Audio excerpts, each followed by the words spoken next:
Hello everyone, myself Dr. Chandrani Bhagdi. Today we'll see the role of International Monetary Fund and the World Bank. This is a symbol of the International Monetary Fund. Now we'll focus on the historical background of the IMF, that is known as the International Monetary Fund. The International Monetary Fund, it was created in July 1944. It was created in the Bretton Woods system. It consisted of three international organizations. The three international organizations, it were the IMF, IBRD and ITO. So IMF, it is the International Monetary Fund with the purpose of creating international monetary cooperation. Next is the IBRD, it is also known as the International Bank of Reconstruction and Development, with the purpose of the international development assistance and investment. Next we are having ITO, which is known as the International Trade Organization, with the purpose of the international trade organization. So there are three elements of Bretton Woods system which were conceived in the context of the war, and it was due to the high employment, hyperinflation, depression and fluctuating exchange rate, which was characterized in 1930s. However, what happened, the International Trade Organization was rejected by the US Congress, and in that place the General Agreement of Tariffs and Trade was developed and enacted in 1948 in replace of what? In replace of ITO. The International Monetary Fund, the roots can be traced to the Bretton Woods Accord, and the founding fathers were the Harvey Dexter Smith and the John Maynard Keynes. These were the two founding fathers of the International Monetary Fund. Now we'll see the origin of the Bretton Woods institution. The development of the Bretton Woods system, it can be traced back to the two original men who drafted its earlier proposals, and the two men were Harry Dexter White and the John Maynard Keynes. Both men, what they did, they agreed that the economic distress which was going on during the interwar period, and it only can be avoided in the future by the economic cooperation. So if you want to avoid the economic distress, there is a need for the international economic cooperation. So with this view, what they did, in 1941 and 1942, the first drafts were created, and upon further negotiation 1943, the three international systems were adopted in July 1944 at the United Nations gathering in Bretton Woods, New Hampshire. After that, despite World War II end being more than a year away, the Bretton Woods delegates from 45 nations and number of international organizations were in the process of what? They were in the process of erecting for the future international economic cooperation. Now the founding father, Harvey Dexter White, an American perspective on international economic stability. He was greatly influenced by the experience of the Great Depression which was going on in the USA during the 1930s. He also mainly focused on the problems which were facing the world economy. His primary objective was what? His primary objective was to establish a mechanism. His primary objective was to stabilization of fund, and that would ensure the stability of a currency. So this was the primary objective. The next father, who is known as John Maynard Keynes, the inspiration of his proposal was much different perspective. So what was his objective? His objective was to stop the imbalances in the cash flows which was going on. So the proposed idea of the International Clearing Union aimed to solve the problem of shortage of cash flows onset by the industrial storage. Now we'll see the role of the International Monetary Fund, or the goals of the International Monetary Fund. Article 1 of the Articles of Agreement, it speaks about this particular goals of the International Monetary Fund, which over time has followed the IMF to adjust and readjust its role in the constantly evolving economic world. So the primary goals, first is facilitating the expansion and balanced growth of international trade. Next is the promote exchange stability. Next is assisting in the establishment of the multilateral system of payment. Next is making its resources available to members experiencing balance of payment difficulties and promoting international monetary cooperation. Development of the role of IMF. How this particular role of IMF got developed. Firstly, its operation began its operation in Washington DC in May 1946.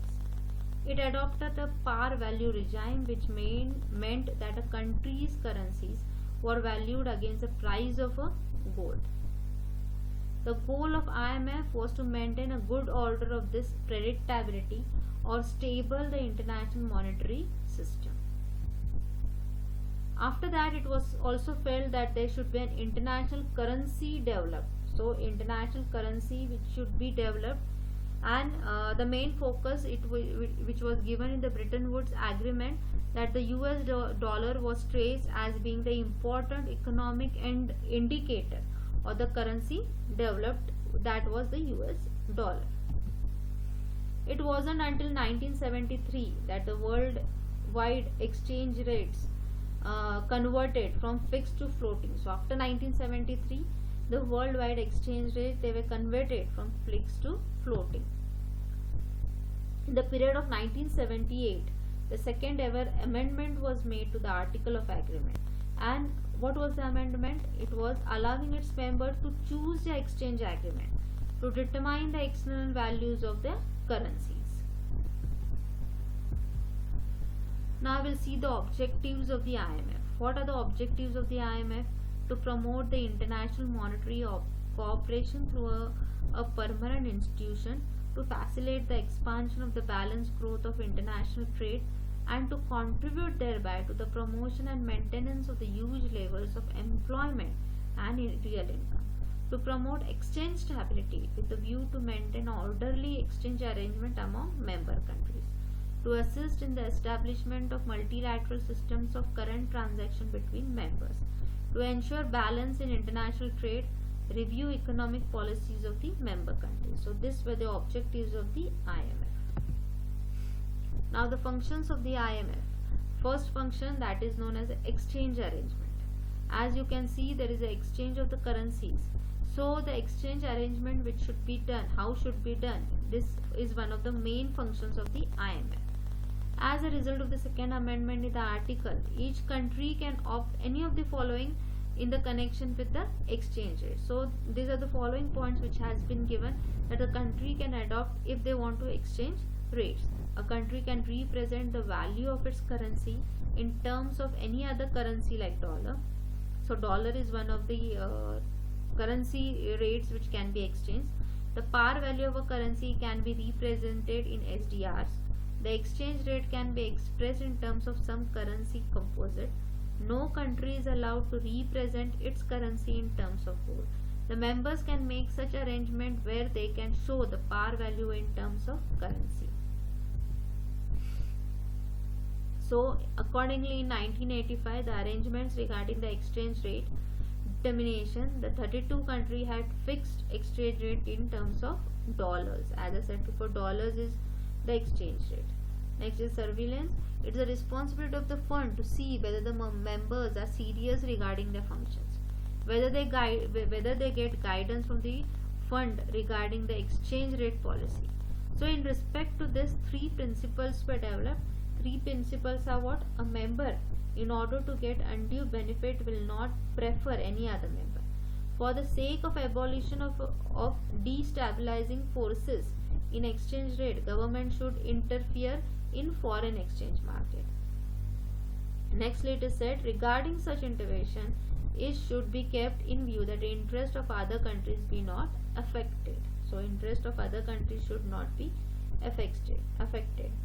Next function is the exchange restrictions. So certain restrictions are imposed in the light of Article 7 of the fund. No country can put any type of restrictions on payments regarding the current account. Okay. Next function which has been given, that is a consultation and the technical assistance is also given by the IMF to the developing countries, or you can say the poor countries. So it is said for the sake of the effective performance of its functions. So why this consultation and technical assistance is given to the countries? So that they can perform its functions very effectively. Must be having the information regarding the economic policies, economic conditions of its member countries. In 1984, nearly about 118 countries completed their tasks with fund under this particular consultation and technical assistance. Next function is lending for BOP difficulties. Basically, fund is aimed to provide financial assistance to those member countries which suffer from BOP difficulties.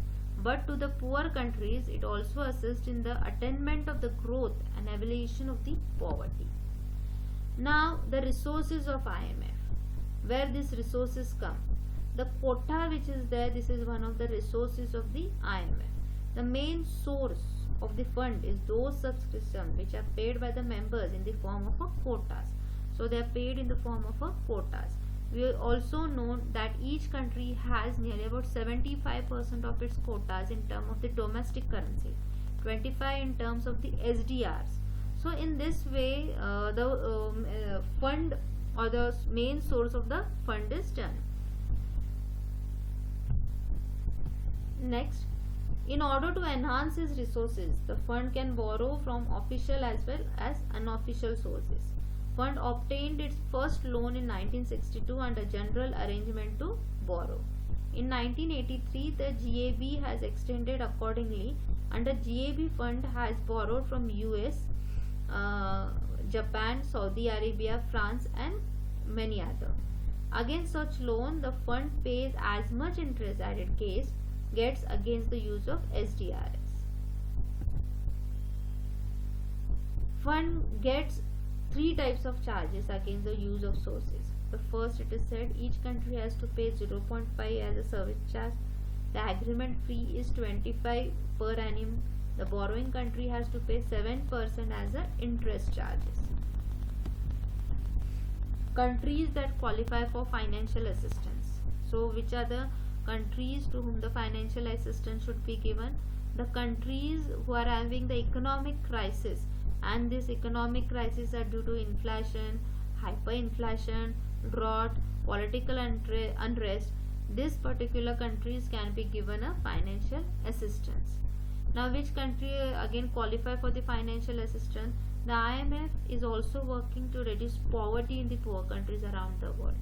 So this is also one of the you can say condition that the poor countries can get a financial assistance. So IMF provide financial support through its conditional lending facility. So conditional lending facility is what? A condition is imposed when certain help is given or the financial assistance is given to the poor countries. Next, it is said a series of adjustment policy and also reforms are implemented for what particular purpose? To solve the balance of the payment crisis. So to help this developing countries, certain reforms and the policy adjustments are done time to time. Now where does IMF get its money? Most loans are provided by the member countries determined by their quota. Each country is having their own quota according to their developed as well as their developing countries rates, which is calculated. It is based on the country's relative size in the world economy. So how it is calculated? It is calculated as countries relative size in the world economy. Next. Okay, so this now we'll focus on the World Bank. So this is the logo of the World Bank, or you can say IBRD. So the IBRD, it is having nearly about 189 member countries.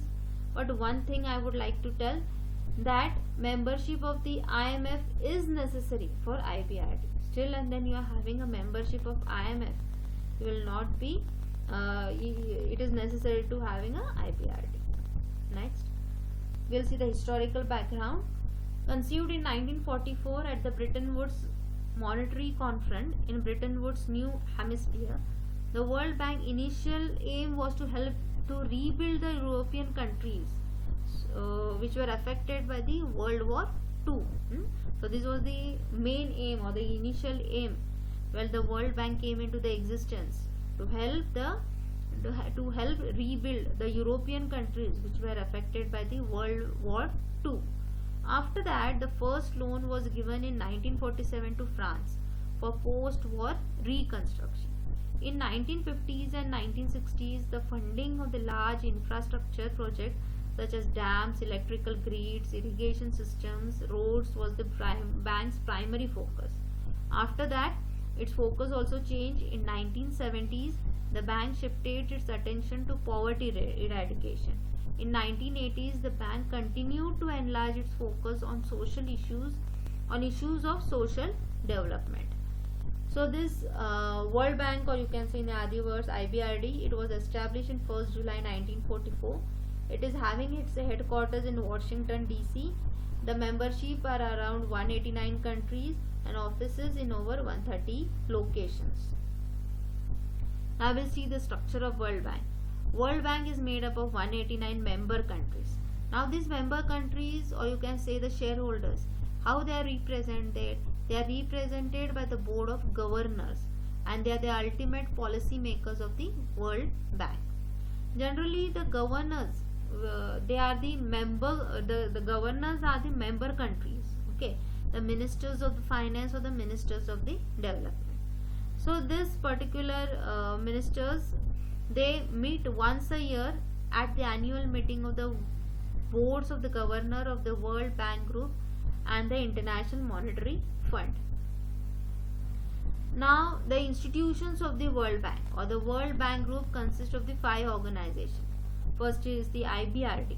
As we have seen, IBRD provides loans and advice to the middle income and the credit worthy poor countries. Okay. Next is the IDA, that is known as the International Development Association. So what is the main role of the IDA? It provides interest-free loans, which is called credits, and it is provided to whom? It is provided to the poorest countries. Now together this IBRD and IDA, they made up the World Bank, and they provides a financial policy advices as well as a technical assistance to whom? To the governments of the developing countries. So again, certain information has been given about the IBRD and the IDA. Now the next financial institutions of the World Bank. Third one is the International Financial Corporation. In the next video, you will see in detail about the International Financial Corporation. Next is the International Center for Settlement of Investment Disputes. Even in the next one more video I have done relating to ICSID. Next is the Multilateral Investment Guarantee Agency, that is MIGA. Again, next video I have done relating to MIGA. So you can get the detailed information about IFC, ICSID, MIGA in my next videos. So collectively these 5 entities, what we have seen, they are known as the World Bank. IFC, MIGA and ICSID, they focus on what? They focus on the strengthening the private sector. Private sector in which? In the developing countries. Now through this institution, what the World Bank does? The World Bank Group provide financing, technical assistance, political, risk insurance and settlement of disputes to private. Now we'll see the functions of the World Bank. Presently, the World Bank is playing the main role of providing loans for the development works to member countries, especially to whom? Especially to underdeveloped countries. The bank provides loans for various development projects of 5 to 20 years duration. Okay, so it is providing loans for development works, to whom? To member countries, and basically to whom? To the especially to underdeveloped countries. Bank can also grant loans to member countries up to 20% of its share in paid up capital. So this is the limit which has been given for granting loans. Bank also provide loans to private investors belonging to the members of its own guarantee, but private investors need to take permissions of their native countries. The next functions which is played, the quantum of loan service, interest rate, terms and conditions are decided by the World Bank itself. Generally, the bank grant loans for a particular project duly submitted to the bank by the member countries. The debtor nation has to repay either in reserve currencies or in the currencies in which the loans are sanctioned. In this way, they have to repay their loans. Now we'll see the objectives of the World Bank. Main objective is to provide long-term capital to member countries for economic reconstruction and the development. Next objective is to promote capital investment in member countries in the following ways: to provide guarantee on private loans or capital investment. If capital is not available even after providing guarantee, then IBRD what it does, it provides loans for productive activities on considerate conditions. Next is to ensure the implementation of development project so as to bring about smooth transference from a wartime to peace economy. So this is the position of India. India has been borrowing from the World Bank for various projects. The first World Bank loan to India, it was given in 1948. So World Bank, these are the areas of operation where the World Bank operates. That is agriculture and food, climate change, disaster risk management, education, energy, environment, extractive industries, financial inclusion, financial sector, forest, governance, fragility, conflict and violence, health, inequality and shared prosperity, infrastructure and public-private partnership, jobs and development, macroeconomics and fiscal management, poverty, regional integration, social protection, trade, transport, etc. So thank you for listening.